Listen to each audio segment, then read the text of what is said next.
And action. Thank you. So I had a question about a particular skill which is called the tabletop technique from the section on presentation skills. And so just a very quick demonstration of the tabletop. Yeah? So the tabletop is designed to speak about the situation where you're running a meeting on a table like this, which means you're speaking to 1, 2, 3 people, and sometimes you need to do presentations. Sometimes you do those presentations on the laptop, sometimes on a piece of paper, or sometimes you have a product, yeah, and a product that you want to show and present. So we'll just look at those 3 things. First thing, though, is the body language. Yeah, ladies, you don't tend to have a problem with this, but guys normally tend to get really comfortable in the back of their chair. Yeah, and if this one like this, you know, they start, you know, and the legs out in front of them, and you know, this is not a very professional way to sit. Yeah, so guys, you have to put your derrière, which is French for bottom, on the edge of the chair. And putting the bottom on the edge of the chair moves your upper body forward. It gives you a more professional demeanor.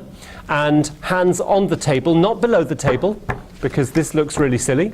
And hands on top of the table like this, and this is the good way to run a meeting in the tabletop position. Ladies, why is this not relevant for you? Because generally speaking, you sit on the edge of chairs. I've got no idea why, but that seems to be something that you're taught at an early age. Sit on the edge of a chair. Pretend it's a cliff or something. No idea why. The next thing is the laptop. Yeah? Now laptops normally come with kind of rubber feet underneath them, which makes them a little bit difficult to move. And sometimes you need to move them to make adjustments, to make changes. And so it's a bit difficult, the thing here. Bless you. So what we tend to do is we'll get a block of paper or a newspaper, put the laptop on top of it, and then you reduce the friction under the laptop, which means you're much more flexible in terms of using the laptop if you need to during the meeting. And you can show small Excel sheets much better by simply moving it forward. The next thing is the positioning of the laptop. If I put it here, it looks stupid, pointing at stuff like this. If I put it here, it looks stupid as well, which means I need to go around here. The laptop needs to go around there.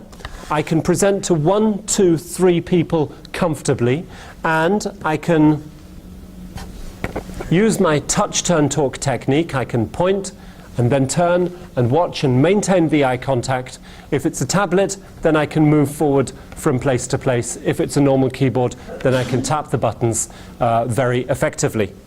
If it's a normal keyboard, I also have the all good black button to kill the light so that then the discussion can continue.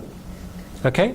So that's the tabletop technique using the laptop, and this is quite an important method. And it means that you try and set up your table like this. So you think about, where can I sit, you know, where can I be, which means if you can ask for the meeting room early, then you can get there in advance to set it up. I know that normally you have an office scenario where you don't have a choice of where you sit. If you have the choice, these are one of the things that you can do.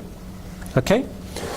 Next topic is paper. Some of you present with paper, yeah? Printed slides, printed documentation. If you do that, you take 2 copies. 1 copy for you and 1 copy for the client. Yeah? So you give them a copy, and on your copy you do this. Nice thick pen. I'd like to focus on this piece, and then you speak about that. This graph down here represents the following things. This is the important thing for you. This is the unique selling point. So you use a thick pen to make thick lines all over your document. Use a red or a pink or a green so that the text shows through it. And then afterwards, you give them the original, which they've got, and you leave the notes there. Now, this has been tested. And people will tend to, if they are structured and meticulous people, they will take your copy of the notes, put it with their copy of the paper, staple it together, and file it in one place.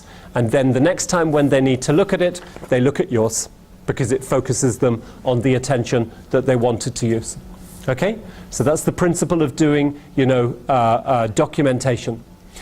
And the final topic is the product itself. I've seen many examples where you've had product A, B, C already on the table, and what happens? The buyer takes them immediately and starts playing with them and looking at them, which destroys the flow of the conversation. So put them over on the side. Yeah? Put them over there and say, and you know, because there's a clear message there, I will bring them out when I need them. Either that or in a bag. In a bag is fine as well. But then when it comes to the actual product, don't put 3 of them on the table at once. Bring them out one by one and then take pride in it. Yeah? Show them the new opening.